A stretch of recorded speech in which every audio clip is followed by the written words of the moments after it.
વિક્રમ સંવત 2080 અષાઢ સુદ 6 તારીખ 12/7/2024 શુક્રવાર.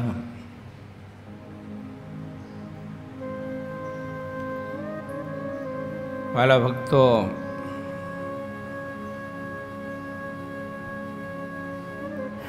દાદા ખાચરના સાતી બંધ રખાવા માટે અને વિના પ્રયોજને ખોટી ઉપાધિ કરવા માટે ઇજારદારનો હલ્લો આવી અને કંઈક ઉપાધિ કરવા માટેનો પ્રયત્ન કર્યો.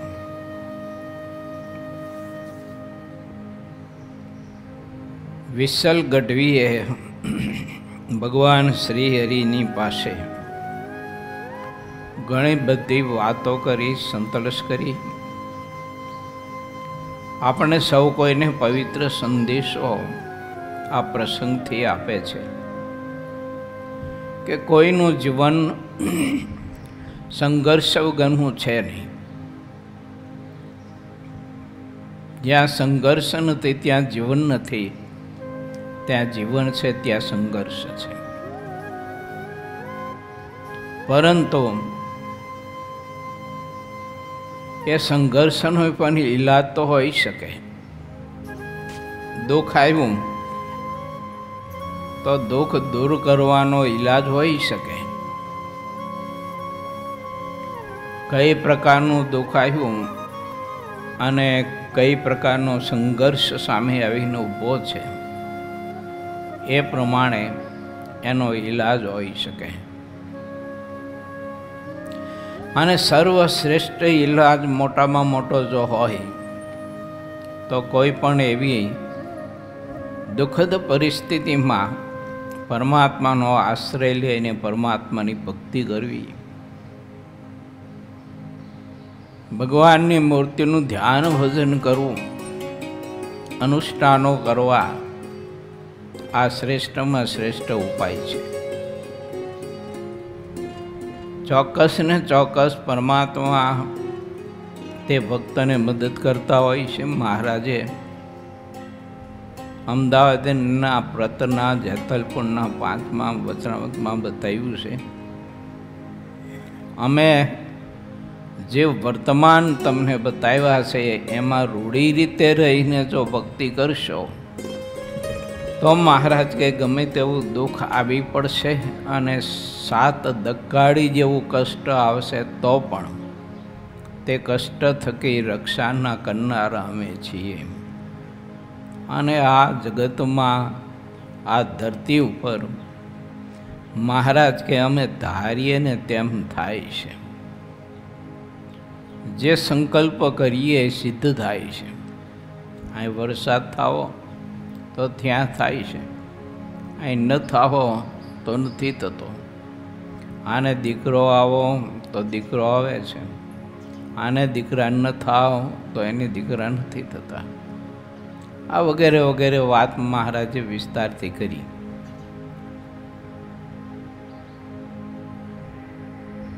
પરંતુ ભગવાનનો ભક્ત આવી વાત સાંભળીને પરમાત્મા પાસે પોતાની ઈચ્છાઓ વ્યક્ત કર્યા જ કરે એવું ન કરવું. ક્યાંક દેશ, કાળ, સમય, પરિસ્થિતિ આ બધું હોઈ શકે એમ તો ભગવાનની ભક્તિ, ભગવાનનો ભક્ત નિષ્કામ ભાવે કરે. ઠાકોરજીનું કામ ઠાકોરજી કરવાના. થોડીક સમયની ધીરજતા જરૂરી છે, પ્રતીક્ષા જરૂરી છે. ઉતાવળે આંબા પાકે નહીં. પ્રત્યેક બાબતમાં માણસે ખૂબ જ ધીરજતા રાખવી જોઈએ. પરમાત્માનો દૃઢ ભરોસો અને વિશ્વાસ રાખવો જોઈએ અને પરમાત્માની ભક્તિનું અતિશય બળ રાખવું જોઈએ. આ શ્રેષ્ઠમાં શ્રેષ્ઠ ઈલાજ છે.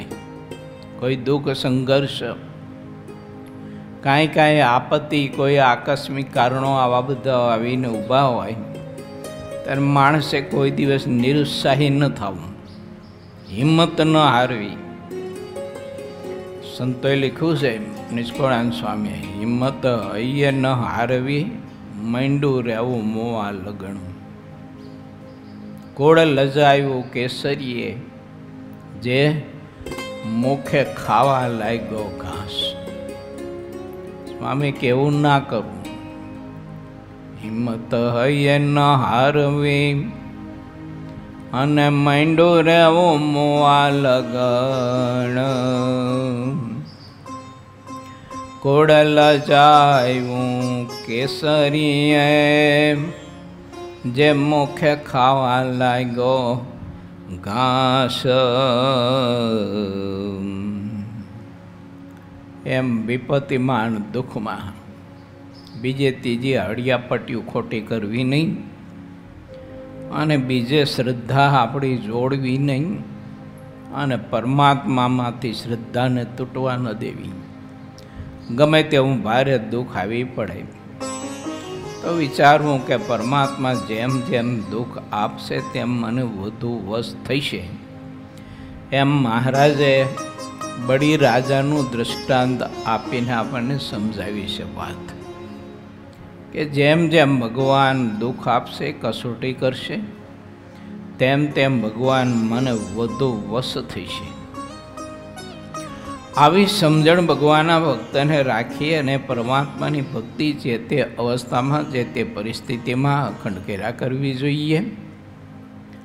આપણા જીવનમાં પણ ઇન્દ્રિયો અને અંતકરણ એ ઈજાદાર જેવા છે.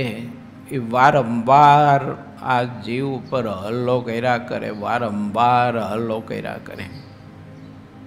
જેમ ઓલો જરાસંધ થાકતો નહોતો અને મથુરા ઉપર વારંવાર ઘેરો ઘાલી અને યુદ્ધ કરવા માટે થઈ અને આવતો, એમ ઇન્દ્રિયો, અંધકરણ, પરિસ્થિતિઓ, સમય, દેશ, કાળ વગેરે વગેરે એ આવતા જ હોય એમના. એ બધું આપણે વિચારીશું તો પરમાત્માની ભક્તિ, આત્મકલ્યાણ માટે આપણે ક્યારે કરી શકીશું? જીવન છે માણસનું નદીના પ્રવાહ જેવું છે. એ કોઈ દિવસ સીધો પ્રવાહ નદીનો ન ચાલતો હોય. એમાં ઘણા બધા વળાંકો હોય, ખીણો હોય, પથ્થરો હોય. એની સાથે અથડાતું જળ એ સમુદ્ર સુધી ગતિ કરી શકતું હોય છે. રસ્તો ગમે તેટલો લાંબો હોય અને રસ્તો કદાચ ગમે તેટલો ચઢાણવાળો ઊંચો હોય, પરંતુ રસ્તો છે તો માણસના પગ નીચે છે. આપણા પગમાં તાકાત ને હિંમત હોવી જોઈએ અને એ તાકાત ને હિંમત તો પરમાત્માની ભક્તિથી આવે. એવું બળ તો પરમાત્માની ભક્તિથી આવે. સમુદ્ર તો કેટલો બધો વિશાળ હતો,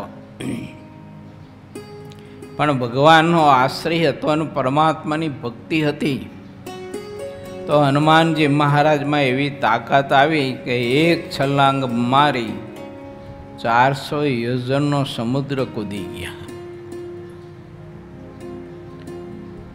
ઘણા બધા અવરોધો આવ્યા, પણ પરમાત્માની ભક્તિના બળે એ હિંમત ન હાર્યા અને બધા જ અવરોધોને એને તોડી ફોડી નાખ્યા. આવી ઘણી બધી કથાઓ છે.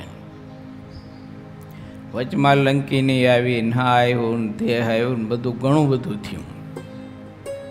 એમ આપણે ભગવાનની ભક્તિના માર્ગે ચાલતા હોય તો કંઈક આસુરી તત્વો, આસુરી વૃત્તિઓ, આસુરી કંઈક શક્તિઓ વિઘ્ન કરવા માટે આવતી હોય, યા તો કોઈ પ્રકારના પ્રલોભનો અને રિદ્ધિને સિદ્ધિ આવતા હોય અને ભગવાનના ભક્તને તે રિદ્ધિ અને સિદ્ધિ પ્રલોભન આપીને ભગવાનની ભક્તિમાંથી જીવને પછાડે, પરમાત્માથી દૂર કરે, વિષયોમાં આત્માને બદ્ધ કરે. આપણા મહાપુરુષોના જીવન આપણે જોઈએ ને તો એ બધા મહાપુરુષોના જીવનમાં આ બધી ઘટનાઓ છે ને એ બધી જોવા મળે છે. જો કે ઘણા બધા પ્રલોભનો રીતિ સિદ્ધિના માધ્યમથી આવ્યા, મહાપુરુષો ક્યાંય લોભાયા નહીં. કેમ? એને સ્થાન હતું કે કોઈ પણ પ્રકારે અને કોઈ પણ ભોગે પરમાત્માને પામી જવું છે. એક જ દિશા પકડી હતી. એવું સીધી એક જ દિશા પકડી, પછી દિશા બદલી નહીં. ઘણી વખત શું થાય, આપણને આ લોકની ધન સંપત્તિ, કોઈ પ્રકારના વિષયો દિશા બદલાઈ નાખે છે. આપણા સંતો દાખલો આપે છે ખબર, જૂના જમાનાનો 4-5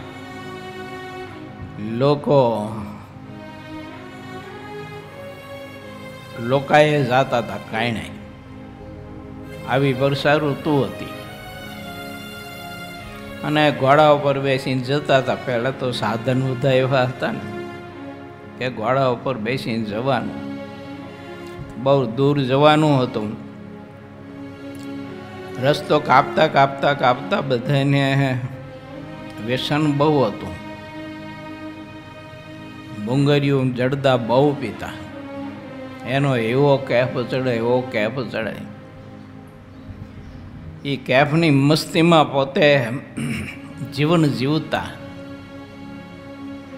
એટલે રસ્તો કાપતા કાપતા ચાલતા ચાલતા ઓલો કેફ ઉતરી ગયો એટલે પછી એકાદા બીજાએ ખીચામાંથી ભૂંગળીયું કાઢીને એમાં જડદો પડદો ભરી અને ઘોડા ઉપર બેઠા બેઠા પછી ઓલા ચકમકથી દેતવો પાડી અને પછી ભૂંગળી હળગાવતા હતા. પણ સામે પવન બહુ હતો ને એટલે હળગે ને ઓલવી જાય.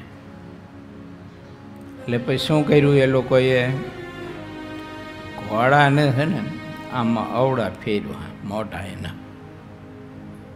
એટલે પછી ઓત શરીરનું આવે ને એ ભાઈ પેલી ભૂંગળીયું હરકી અને માંડ્યા પછી એની ભૂકો લેવા, ધુમાડા કાઢવા મોઢામાંથી નાકમાંથી.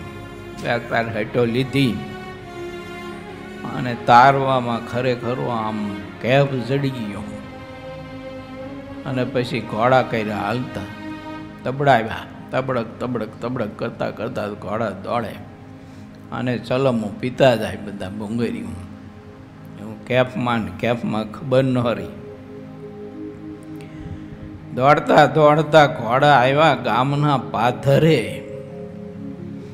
ત્યારે એક જણાએ કહ્યું કે એલા એ આ તો મારું કે આપણા ગામના પાદર જેવું જ પાદર છે કે. આમ તો જુઓ, કૂવો એવો ને અવાડો એવો ને બધા ઝાડવા એવા ને મારું આ તો ખરું છે કે આપણા ગામના પાદર જેવું જ પાદર. એમ કરતાં કરતાં થોડુંક આગળ આવેલા તે ગામમાં પ્રવેશ્યા. તે કહેલા આમ જોતો ખરો કે મારો બેટો કે આપણા ગામના દરવાજા જેવો જ દરવાજો છે કે સમજો, એની નકશી આ ને તે બધું જોતો એવું જ છે. એમ કરતાં કરતાં આગળ ચાલ્યા તો કે મારી બેટી કે આમ જો કે આપણા ગામની ગલીઓ હોય ને એવી જ ગલીઓ ને એવી જ બજારો. મારું આ તો કે કમાલ કહેવાય કે.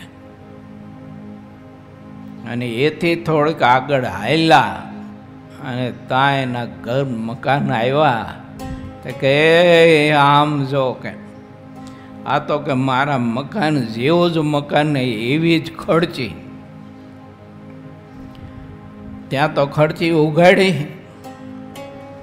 અને ખર્ચી ઉગાડી તે પછી જોયું તે તરત જ બોલ્યા કે લે કે મેં તો તમને ક્યાંક જોયા હશે કે.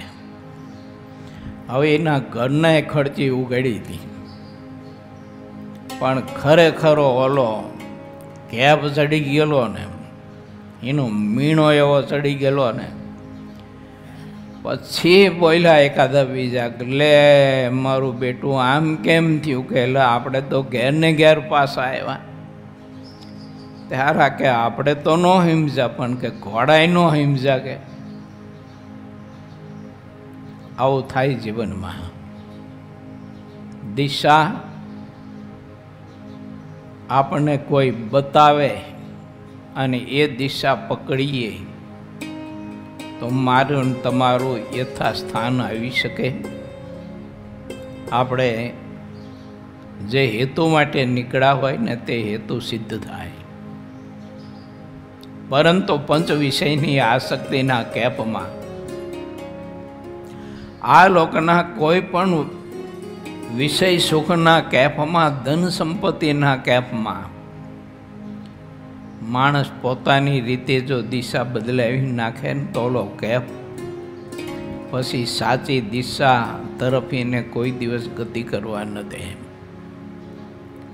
માટે આપણે વિચારવું કે ધન સંપત્તિ કે સત્તા કે અહંકાર, યુવાન અવસ્થા, સંગદોષ, વ્યસનો, કોઈ પ્રકારના દૂષણો, ખરાબ આદત આપણી દિશા બદલાવી તો નથી નાખતા ને, તે વિચારવું જોઈએ. આમ જોઈએ ને આપણે તો દારૂમાં જેમ કેપ છે, ગુટકા, સિગારેટ, બીડી, મસાલા, માવા, એમાં જેમ કેપ છે ને એમાં આપણે જે ખોરાક લઈએ ને એમાંય કેપ તો છે, પણ એ સાત્વિક છે, ઓલો રાજસી ને તામસી છે. કેપ તો બેયમાં છે. તમે જોઈજો, આપણે જમીને પછી તરત આંખું ઘેરાવા માંડશે, તરત ઊંઘ આવશે, અને જેમાં પછી કંઈ કામ કરવું હોય તો માણસને તરત આળસ થાય છે. જોઈજો તમે, શરીર તૂટવા માંડશે. ખાધા પછી પણ જેમાં પછી એને કાંઈ કામ આપણે બતાવવું હોય પીરસવાનું તો એને બહુ જ અતિશય અઘરું પડે. જેમાં પછી છે કે નહીં, અનાજમાં કેપ છે જ, પણ એ સાત્વિક છે. એ તામસી અને રાજસી નથી, માણસને ભાન ન બોલાવે, પરંતુ માણસને સાચો આરામ અને સાચું સુખ આપે છે. તો માણસને વ્યસન હોવું જોઈએ, પણ એક ટાઈમ અથવા 2 ટાઈમ જમવા સિવાય બીજું વ્યસન ના હોવું જોઈએ.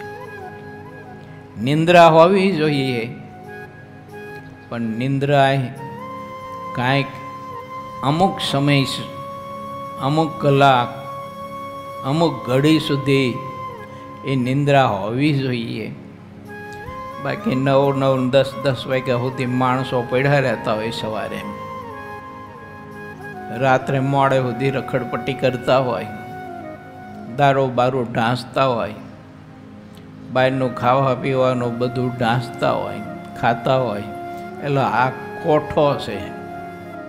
શું કહેવાય આને? કોઠો કહેવાય, કોઠો.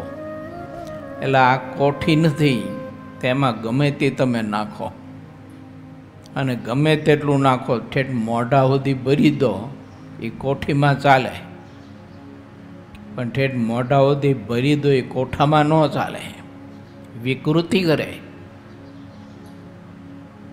અતિશય આહાર, અતિશય નિંદ્રા, અતિશય રખડપટ્ટી, અતિશય બોલ કરવું, તે અતિશય ગ્રામ્ય વાર્તાઓ સાંભળવી, તે ભયંકર વ્યસન છે. આ બધા ને શાસ્ત્રોએ બતાવ્યું છે, જમો, પરંતુ શરીરને જેટલી જરૂર હોય એટલો જ ખોરાક એને આપો. ઘણા માણસોને તમે જુઓ ને તો આખો દિવસ એની ઘંટી ચાલુ તે કોઠીમાં બિરાજ કરે. નાખ્યા જ કરે તો અંદરનું પાચન તંત્ર એ પચાવીને કેટલું પચાવે એમ. એન્જિન હોય ને એન્જિન, એમાં વધારે પડતું ઓઇલ ને વધારે પડતું ડીઝલ જાય ને તો એન્જિન પણ બેસી જાય, બંધ થઈ જાય.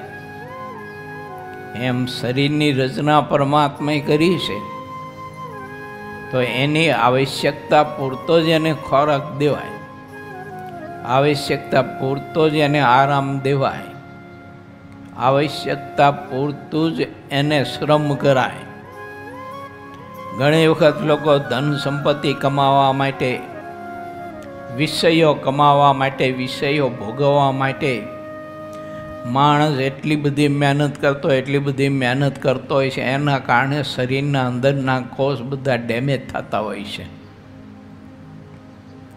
ઘણા બધા માણસો તમે જુઓ ને તો પૈસો કમાવા માટે, એ કમાણી કરવા માટે માણસ જમવા માટે કહેતા ખાવા માટે નવરો નથી થતો. પછી શું કરે? ઓલા મસાલા ને ગુટકા ને કાં તો પાનના મોઢામાં ડૂચા નાખી અને સિગરા કરે અને ઓલું બધું કામ કર્યા કરે તે ભોજન કરવાનો ટાઈમ મળે નહીં એને. આ ખોટું છે. શ્રમ કરો, પુરુષાર્થ કરો, પણ બધું જ મર્યાદામાં રહીને કરો. આપણા પરમહંસો અને હરિભક્તો બહુ પુરુષાર્થ કરતા હતા, બહુ શ્રમ કરતા હતા, પરંતુ બધું જ વિવેક રાખીને કરતા હતા.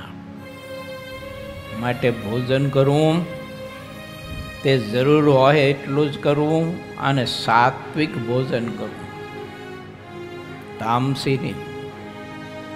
આ બધા બહારના ખાણા પીણા બીજું ત્રીજું બધું જે કંઈ છે ને એ બધું તમોગુણી છે. શાસ્ત્રમાં એવું લખ્યું સત્સંગી જીવનમાં કે રાંધ્યા પછી 6 કલાક જે ભોજન ઉપર જાય તે ભોજન વાસી કહેવાય છે.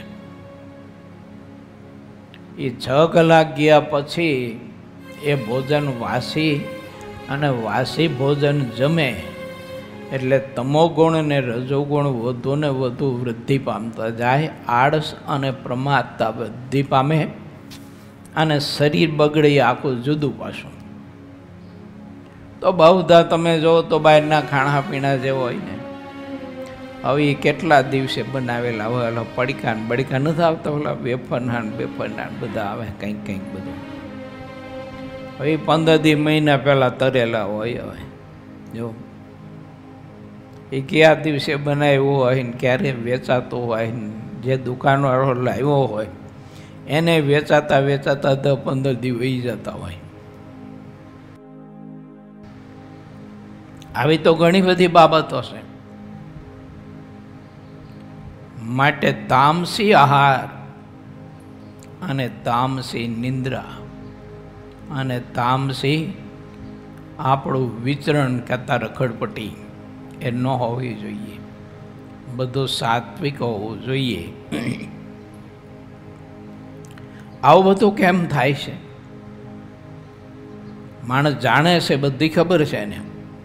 આ વ્યસની લોકો હોય ને તો આપણે કોઈ સંતો વ્યસન છોડાવવાનું કહે ને તો એ લોકો જ કહેતા હોય છે કે અમે સમજીએ છીએ કે આ ખોટું છે, આનાથી શરીર બગડે છે, અમે દુઃખ ને પીડા ભોગવીએ છીએ, પણ હવે શું કરીએ, થઈ ગયું છે તે છૂટતું નથી, કે મુકાતું નથી. એ તો એક મનની નબળાઈ છે, નથી મુકાતું એ તો. માટે આવા માદક પદાર્થો એ ક્યારે પણ કોઈએ ખાવા ન જોઈએ. કોઈ એક સંતે એવું દ્રષ્ટાંત આપ્યું છે કે એક તમાકુનું ખેતર હતું. એ તમાકુના ખેતરમાં વચોવચ એ ગધેડું હાલ્યું જતું હતું. કે કોઈએ ગધેડાને વાત કરી કે ભલા માણસ, આવો સરસ મજાનું લીલું કંચન જેવું આ તમાકુનું ખેતર, અને ઢીચણ હમાણું આ તમાકુના છોડ ઊભા છે અને તું આયલો જશ તો મંડ ખાવા. ત્યારે ગધેડાએ જવાબ આપ્યો કે આગલા જન્મે એ જ ખાધું છે એટલે કે આ અવતાર આવ્યો હશે. જો આગલા જન્મે એ જ ખાધું તું એટલે કે આ અવતાર આવ્યો હશે. હવે તમે વિચાર કરો કે આવા બધા લોકો ખાણા પીણા ખાતા પીતા હોય એને બીજા જન્મે કેવા અવતારો આવશે, કેટલા કષ્ટો ને દુઃખો ભોગવવા પડશે. પોતાની પત્ની, પોતાના દીકરા, માતા પિતા, એની વેદના, એના હૃદયની અતિ આ વેદના હોય છે. આ વ્યસન છોડે તો સારું. ઘણા બધા વ્યસનીઓ વ્યસન કરવા માટે એની પત્નીને એના દીકરાઓને મારપીટ કરતા હોય છે. હારી પટી પીધો હોય ને એટલે ભાન કંઈ રહે નહીં. પત્નીને, દીકરાઓને, દીકરીઓને મારપીટ બહુ કરતા હોય છે. એના હૃદયની આ બધી હાય માણસને જીવતા હળગાઈ નાખે વગર આગે. આગ લગાડો ને હળગી જાય તો વાત જુદી છે, પણ આ તો વગર આગે એની હાય માણસને બાળી નાખે. માટે ભગવાનના ભક્તો હોય તો એને વિચારવું, અથવા માનવ હોય મનુષ્ય તો એને વિચારવું કે હું ભારત દેશની ધરતીનું ધન છું. મારા ઈષ્ટદેવ ભગવાન સ્વામિનારાયણ છે, આ મારા માતા પિતા છે, આવો મારો પરિવાર, આવું મારું કુટુંબ છે, આવા મારા સંત છે. તો મારાથી આ વસ્તુ ન ખવાય, ન જોવાય, ન સાંભળાય, આવું કર્મ મારાથી ન કરાય, આવું મારે વિચારાય નહીં. કોઈ દિવસ અસદ માર્ગે ન ચલાય, વ્યસનના માર્ગે ન ચલાય, રજોગુણના માર્ગે ન ચલાય, આવું ન પહેરાય, આવું ન ઓઢાય, વગેરે વગેરે માણસે વિચાર કરવો જોઈએ કે ભગવાને કૃપા કરી અને આપણને સૌ કોઈને આવો અવસર આપ્યો છે તો સંત સમાગમ કરીને સાચી સમજણ કેળવી લેવી અને આવા બધા માદક વિષયો અને માદક પદાર્થો એનાથી દૂર રહેવું. પંચ વિષય એ પણ બહુ જ અતિ માદક છે. એક વખત પંચ વિષય પૈકીના કોઈ પણ વિષયમાં જીવ ફસાયો પછી એમાંથી બહાર નથી આવી શકતો. શબ્દ, સ્પર્શ, રૂપ, રસ અને ગંધ આ પંચ વિષય છે, એમાંથી બહાર નથી આવી શકતો. ભમરો પુષ્પ પર બેઠા પછી ઉડી નથી શકતો. એમ થાય કે થોડોક સુગંધ લઈ લઉં, થોડોક રસ લઈ લઉં, થોડોક સુગંધ લઈ લઉં, આ થોડોક રસ લઈ લઉં, થોડોક રસ ચૂંગી લઉં, થોડોક રસ ચૂંગી લઉં, ત્યાં સૂર્યાસ્ત થઈ જાય છે. અને કમળ એ પુષ્પ એની પાંખડીઓ બીડાઈ જાય છે અને બીડાયેલી પાંખડીમાં ભમરો પુરાઈ જાય છે. એ પુષ્પની પાંખડી અતિ કોમળ છે અને ભમરાના દાંત તમે જોવો ને તો ગમે તેવું લાકડું કઠણમાં કઠણ હોય તો છિદ્ર પાડી દે એમાં. અને એક આસક્તિના કારણે બંધાયેલો ભમરો એ કોમળમાં કોમળ ગુલાબની કે પછી કોઈ પણ પુષ્પની પાંખડી એને ભેદી શકતો નથી. વિચાર કરીએ આપણે કે એને ગંધ અને રસ એનો મદ કેવો ચડ્યો હોય છે. આ બધા માદક પદાર્થો છે, પરંતુ એને જો સાચી દિશા આપીને સંત સમાગમ કરી અને સાચી સમજણ જો આપણે કેળવી હોય તો તેને તે પુષ્પની સુવાસ અને સુગંધ, પરમાત્માને ચડેલું પુષ્પ, એની સુગંધ લેવાથી અંધકરણ નિર્મળ થાય છે, કોમળ થાય છે. એમાંથી ભક્તિ ઉદય થાય છે, સારા સાત્વિક વિચારોનો જન્મ થાય છે.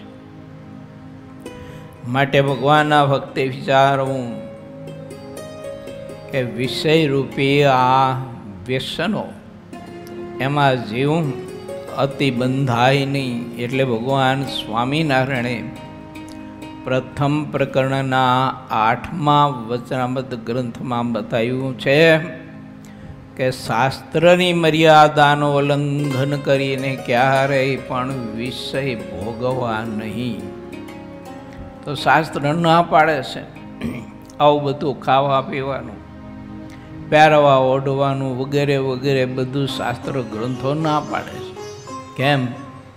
તો માણસને જે રીતે સીજે અને પોતાના પરિવારને જે રીતે પોષાય, પોતાની આવક જાવકને દૃષ્ટિમાં રાખીને જે રીતે પોષાય, એ રીતે માણસે ખાવું પીવું ઓઢવું પહેરવું હરવું ફરવું ને એ રીતે એટલા મર્યાદામાં રહીને ખર્ચા કરવા, તો માણસ દુઃખી ન થાય. બાકી દુઃખી થવાનો. આવો સદવિચાર સિદ્ધાનંદ સ્વામીએ દાદા ખાચર ઉપર ઉપાધિ કરવા માટે હલ્લા આવી એના માધ્યમથી આપણને સમજાવ્યું છે. તો એ કથામાં આપણે આગળ પ્રવેશ કરીએ. પૂર્વ 20મો તરંગ 50મો. વિસલ ગઢવીએ વાટાઘાટ કરીને સરબંદીના મુખીને સમજાવી દીધો. હલ્લો લઈને આવનાર સરબંદીઓનો મુખી વિસલ ગઢવીની વાત સાંભળીને થોડો નરમ થયો અને તેની અદબ રાખી, કહેતા વિસલ ગઢવીની એને મર્યાદા રાખી કે આ ભગવાનનો ભક્ત છે, મારા અને રાજ્યના સુખ માટે અને પ્રજાના સુખ માટે વાત કરે છે. આવું એને વિચાર્યું. ઘણી વખત આપણે નથી વિચારી શકતા, સ્વીકારી પણ નથી શકતા. આપણા હિતના માટે ભગવાનના સંતો આપણને સાચો માર્ગ બતાવતા હોય છે, સુખનો માર્ગ બતાવતા હોય છે, પણ નથી સમજી શકતા કે નથી સ્વીકારી શકતા. પરંતુ આ વિસલ ગઢવીની વાત સાંભળી અને ઇજારદાર થોડોક વિચાર કર્યો. એને એમ થયું કે આ ભગવાનના ભક્ત છે, સત્યવાદી પુરુષ છે, જે વાત કરે છે તે હકીકત સત્ય છે, એમાં અમારું અને રાજનું બધાયનું હિત રહેલું છે. તેમ એને વિચાર્યું. તે પછી તેની એક બંદૂકનો સહજ સ્વભાવે અવાજ થયો અને તે બંદૂક તેની દાઢીએ લાગી ગઈ. વિસલ ગઢવી પછી ઇજારદારની પાસે ગયા અને તેના વખાણ કરીને કહ્યું કે તમે રાજ્યના ખરા રક્ષક છો. આ હિતે શું કહેવાય? કે જે હિતની વાત સ્વીકારે ને સાંભળે ને સમજે. ના સાંભળે, ના સમજે, ના સ્વીકારે તો પછી દેશદ્રોહી, રાજ્યદ્રોહી, પરિવારદ્રોહી, સમાજદ્રોહી, સત્સંગદ્રોહી કહેવાય. આપણને કોઈ વાત સાચી એવી કહે તો તે વાતનો સ્વીકાર કરીને અમુક પ્રકારની પ્રવૃત્તિઓ જો આપણે કરતા હોઈએ, થતી હોય આપણાથી, કેવી નિંદા, વિરોધ,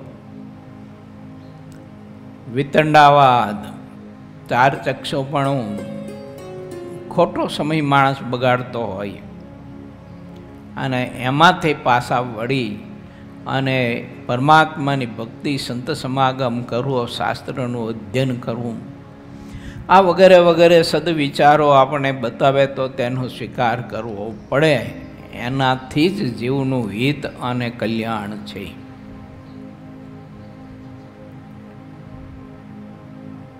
એટલે વિઠ્ઠલ ગઢવીએ કહ્યું કે તમે ખરેખર આ રાજ્યના હિતૈષી છો,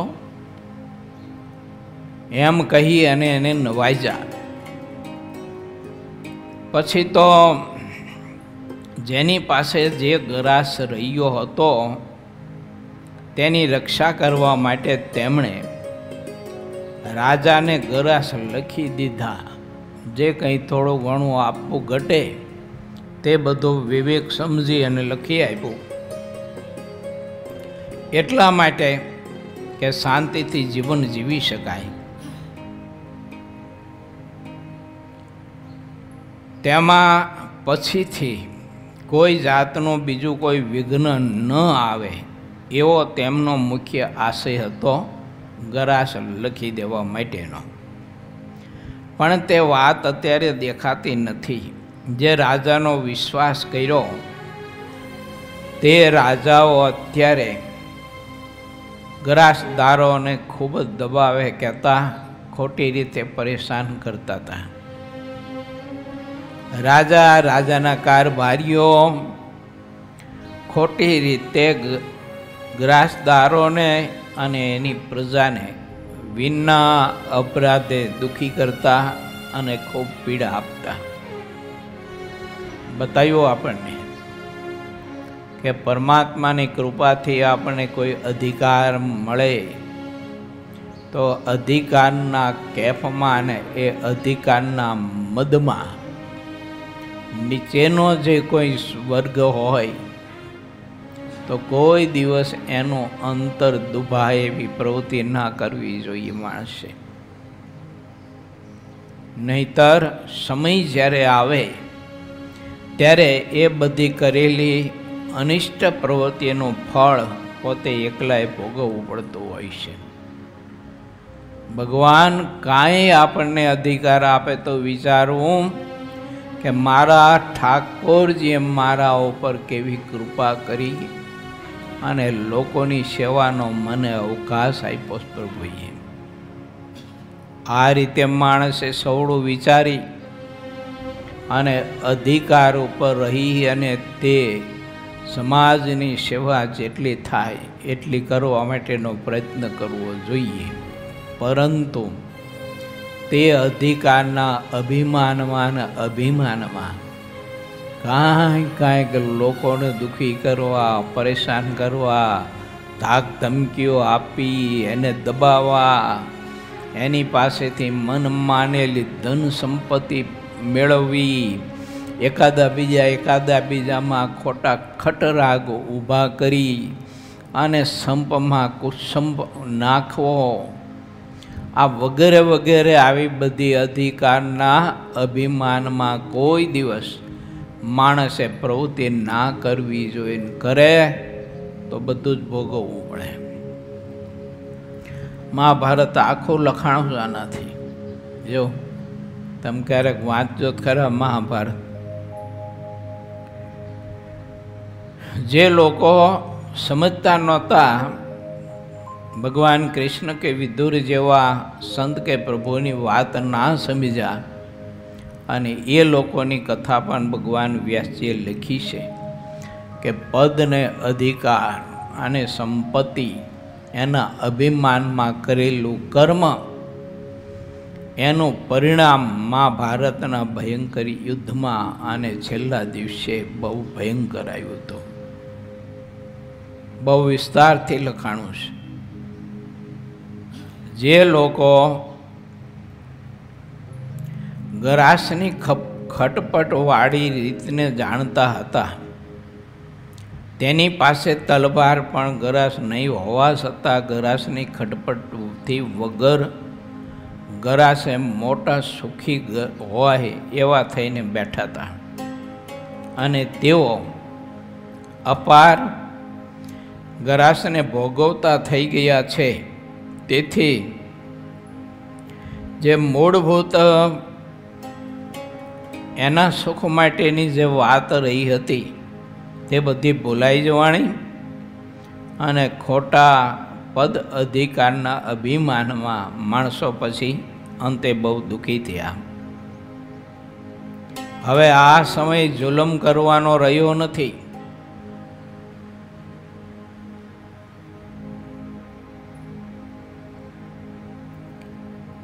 મૂળભૂત ગ્રાસદાર હોવા છતાં રાત દિવસ દુઃખ ભોગવી રહ્યા છે.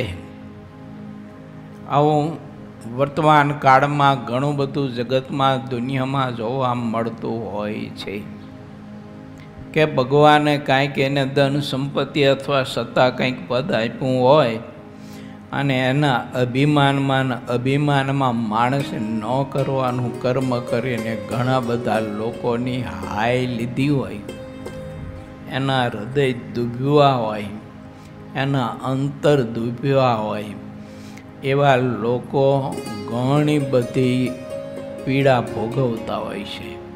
પહેલી પીડા એ કે એના ઘરમાં સંપ જ ન હોય. જેટલા ઘરમાં સભ્યો હોય ને બધા સ્વતંત્ર જીવન જીવતા હોય, વ્યસનનો કોઈ પાર ન હોય, દૂષણોનો કોઈ પાર ન હોય, અને એ બધી અણહકની ધન સંપત્તિ દવાખાનાઓમાં, હોટલોમાં, લારીઓમાં આવી બીજે ત્રીજે બધી ધન સંપત્તિ ઠલવાતી હોય એની, અને બહુ પીડા હોય છે એની. માટે વિચારવું, મનુષ્યની હિંસા ન કરવી. આમાં લખ્યું, સ્પષ્ટ બતાવ્યું, મનુષ્યની હિંસા ન કરવી. હિંસાના પ્રકારો બધા: શસ્ત્રથી કાપી નાખો, આગ લગાડીને બાળી નાખો, ગળો દબાવીને મારી નાખો, કોઈ પણ હથિયારથી એને કાપીને મારી નાખો, અને એને માનસિક ત્રાસ આપો, ખોટી રીતે એને દબાવવો, ખોટી રીતે એને પરેશાન કરવો. આ બધો હિંસાનો પ્રકાર છે. કોઈ લોકોને ધાક ધમકી દઈ અને ખોટી રીતે દબાવવો એ એનો મસ્તક છેદા બરોબર કર્મ છે, એમ તમામ શાસ્ત્રમાં લખાણું છે. બીજું, વ્યભિચાર ન કરવો, ચોરી ન કરવી, અને ક્યારેય ખોટી વાત કરવી નહીં. ઘણા બધા માણસોને આ આદત હોય છે, ખોટું બહુ બોલતા હોય છે, અને ખોટું બોલીને એકાદા બીજામાં કુસંબ કરી અને બહુ ઝઘડા કરાવતા હોય છે. આવી પ્રકૃતિ એના કર્મના કારણે બંધાયેલી હોય છે. ને આવી બધી લોકો પ્રવૃત્તિ ખટપટની બહુ કરતા હોય, આવ તદ્દન જૂઠું બોલતા હોય. જો કાલે સાંજે નિર્ગુણ સ્વામીએ એ 20-25 છોકરા ઊભા કરી અને જે આપણને બતાવ્યું હતું એ કેટલું બધું ઉપદેશાત્મક હતું. બોલો, આમ રમત દેખાય ને, પણ એ રમત કેટલી ઉપદેશાત્મક હતી. જ્યાં પ્રારંભ થયો ત્યાંથી જ એને દર્શન કર્યું હોય, મધ્ય અને અંત. જે પ્રારંભમાં વાત થઈ એ મધ્ય પહોંચી ત્યારે કેવી હતી અને અંતે મેં પહોંચી ત્યારે કેવી હતી. આખું બદલાઈ ગયું બધું. એમ ઘણી વખત જુઠ્ઠા માણસો હોય ને એ સસલાનો સિંહ કરીને મૂકતા હોય છે. હકીકતમાં કશું હોતું નથી એ માયલું, પણ કેવળ ને કેવળ પોતાના અહમને પોષવા માટે યા તો એની કોઈ એવી કર્મની બંધાયેલી પ્રકૃતિ, એના કારણે માણસો આવી ઘણી બધી પ્રવૃત્તિઓ કરતા હોય છે. એટલે જ લખ્યું આમાં, ક્યારેય ખોટી વાત કરવી નહીં, અને ખોટા માણસોને સમજી રાખવા, અને ખોટા માણસો વાત કરતા હોય તો એ વાતને ચાયણીથી ચારવી. જો સાચી હોય એટલે રાખવી, બાકી બધું કૂચો કાઢી નાખવો, નહીં તો દુઃખી થઈ જઈએ આપણે. તે ધર્મના મુખ્ય 4 સ્તંભ રહ્યા છે. લો, મુખ્યના આ ધર્મના મુખ્ય 4 સ્તંભ કારણ બતાવ્યા છે. અંગ્રેજ રાજાએ જે નિયમ બાંધ્યા છે તેમાં પોતાની ફરજ ઉપર રહેનારા માણસ એક પળવાર પણ ગફલત રાખતા નથી. તે નિયમમાં લગાર પણ પ્રમાદ કરતા જુએ તો તેને તરત તેમાંથી કાઢી મૂકે છે. તેઓ પ્રમાદી ઉપર દયા રાખતા નથી. આવી પદ્ધતિથી તેના રાજ્યનો ઉદય થઈ રહ્યો છે. જે પ્રમાદ વગરના છે તેને સૂર્યના સમાન દેખે છે અને દર વર્ષે તેના કામનું મૂલ્ય અધિક ને અધિક વધારતા જાય છે.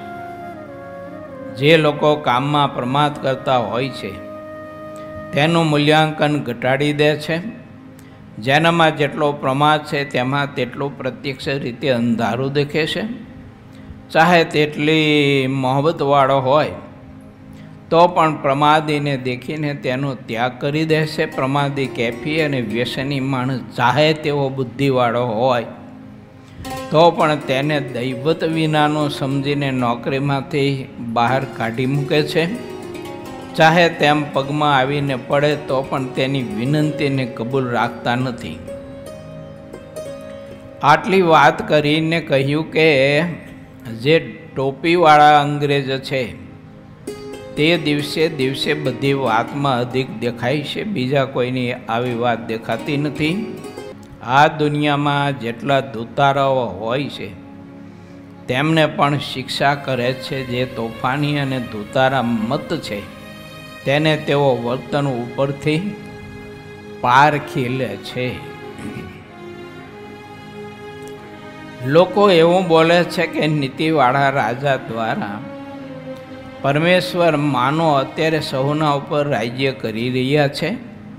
અંગ્રેજોમાં મુખ્યપણે 2-3 દોષ રહ્યા છે, પણ તેના દેશની રીત દેખીને દોષ રહિત લોકો તેમાં દોષ કહી શકતા નથી. જે દેશમાં જેવો ધર્મ પ્રધાન હોય તેને દેખીને ઋષિ મુનિઓએ તેના ગુણને અનુસારે ધર્મ કહ્યો છે. દેશે દેશના ગુણ ભિન્ન ભિન્ન હોય છે. તેને જોઈને જે નિપુણ ઋષિઓ હતા તેમણે ગુણ પ્રમાણે ધર્મ લખ્યા છે. વિશલ ગઢવીએ ઇજારદારની આગળ જ્યારે આવી બધી સ્પષ્ટ વાત કરી ત્યારે તે મનમાં વિચાર કરતા રહ્યા ને પછી ગઢવીની આગળ બોલ્યા, તપાસ કર્યા વગર આ બધી ઘટના થઈ એટલી મારી ભૂલ થઈ ગઈ છે. દુષ્ટ માણસની વાતનો વિશ્વાસ કરવાથી મને ક્રોધ ચડ્યો અને તેથી મારું મન ઉદાસ થઈ ગયું. જેને ક્રોધ ચડે છે ત્યારે તેના વિવેકનો તત્કાળ નાશ થઈ જાય છે અને પછી તે ન કરવાની વાતને તરત જ કરી નાખે છે. ગઢવીની વાતથી થોડોક આટલો વિવેક જાગ્યો. મારી જબરી ભૂલ થઈ ગઈ કે દાદા ખાચર ઉપર હું ઉપાધિ કરવા આવ્યો કોઈની વાત સાંભળીને. એટલે આમાં લખ્યું ને, જૂઠું બોલવું નહીં, જૂઠા લોકોની વાત સાંભળવી નહીં કોઈ દિવસ. અને જૂઠા લોકોની વાત સાંભળીને તો પછી તપાસ કરવી. કોઈના માટે કાંઈ વાત કરી હોય કોઈ જૂઠા માણસે તો જેના માટે વાત કરી હોય ને એની પાસે બેસીને અથવા એને પૂછીને એ વાતનો તોડ લાવવો. મને સીધું માની ન લેવું અને સીધું જ મગજ તપી જાય એવો ધંધો ન કરવો. કારણ કે ખોટા માણસો છે ને એનામાં કરામત બહુ હોય કે હાવ જૂઠી વાત હોય તો તમને સત્ય કરીને બતાવે એટલે સાચી જ લાગે. આમ ઘણા બધા સદગ્રસ્તના પરિવારોમાં ઝઘડાના મૂળમાં આવા લોકો પણ જૂઠા હોતા બેઠા હોય છે.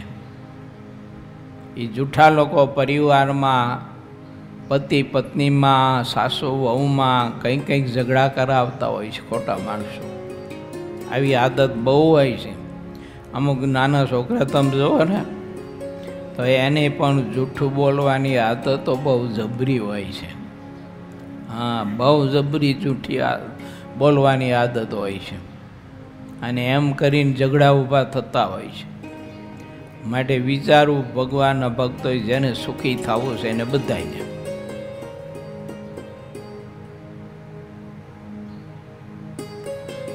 ગઢવી તમે આવ્યા, સારું થયું, અમારી લાજ બચાવી છે.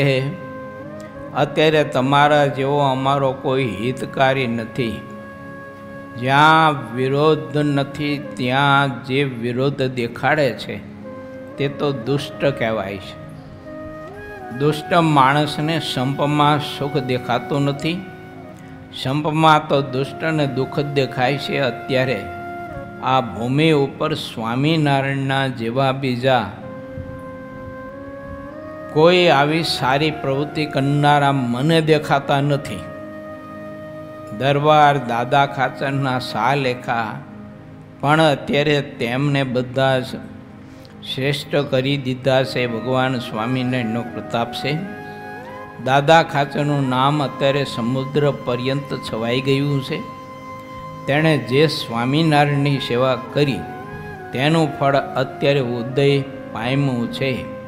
આ ભૂમિ ઉપર જેટલા રાજાઓ છે તે બધા દાદા ખાચરના નામને જાણે છે. પણ જે દુષ્ટ લોકો દાદા ખાચરની વાત સાંભળે છે તે નિરંતર પોતાના દિલમાં બળતા રહે છે. જે દુષ્ટ લોકો છે તે એવું બોલે છે કે કોઈ પણ રીતે દાદા ખાચરનું મૂળ કપાઈ જાય ત્યારે અમને અપાર આનંદ થાય. જે સાધન છે તેનું ફળ સ્ત્રી છે. આવી જેની બુદ્ધિ હોય છે તે દુષ્ટ કહેવાય છે. આ સ્વામિનારાયણ સિવાયના બીજા જે અમુક લોકો છે તે સ્ત્રીને સર્વોપરી તીર્થ કહે છે. સ્વામિનારાયણના શુદ્ધ મતને જોઈને દુષ્ટ લોકો પોતાના અંતરમાં અગ્નિની જેમ બળતા રહે છે અને ઈર્ષાના ભોગ બની અનેક પ્રકારના ન કરવાના કુકર્મ કરી અને અંતે પાપના પોટલા બાંધી અને જમપુરીમાં જાય છે. ઇતિ શ્રી સહજાનંદ સ્વામી શિષ્ય સિદ્ધાનંદ મુનિ વિરચિત શ્રી હરિચરિત્રામૃત સાગરના વિષપૂરમાં વિશલ ગઢવીએ વાટાઘાટ કરી સરબંધીના મુખીને સમજાવી દીધો. એ નામે 50મો તરંગ સમાપ્ત થયો. લો, બહુ મજાની વાત સમજવા જેવી ઘણી આવી એમાં. માટે ભગવાનના ભક્તોએ વિચારવું, આપણે ભગવાન શ્રી હરિના આશ્રિત છીએ એટલે કોઈ વાત કોઈના મુખ થકી સાંભળી અને તુરત જ આપણે વેગનો બંધાઈ જવા જોઈએ. હાટ ચાલો આવો હશે કે આવું મારા માટે બોલો, આવો મારા માટે વિચારે ને આવા વ્યૂહરચના કરે મારા માટે, એમ સીધું તપી ન જવું. અમુક જૂઠા માણસો લેવા દેવા વિનાના આપણને કઈડે ચડાવી દે. એટલે ભગવાનના ભક્તોએ ખૂબ વિચારું, વાત સત્ય અસત્ય કે કઈ કેવી કેટલી છે, માણસ કેવો છે કેવો નથી, એમ માણસના ગુણ દોષ બધું જોઈ અને એની વાત સાંભળવી જોઈએ. એનો સંગ એની સાથે બેઠોઠ એમ કરાય એટલી કરાય. બાકી અમુક લુચ્ચા માણસો હોય ને એની સાથે વ્યારેય ન કરાય ને એની સાથે સ્નેહ પણ ન બંધાય. વ્યાર કરો તોય તમને હક ન લેવા દે, દુઃખી કરે, અને સ્નેહ કરો તોય અતિ દુઃખી કરે. એટલે એવા માણસોને તો દૂર રાખવા અથવા આપણે એનાથી દૂર રહેવું. આવી સમજણ ભગવાનના ભક્તને કેળવી રાખવી તો સુખી થવાય.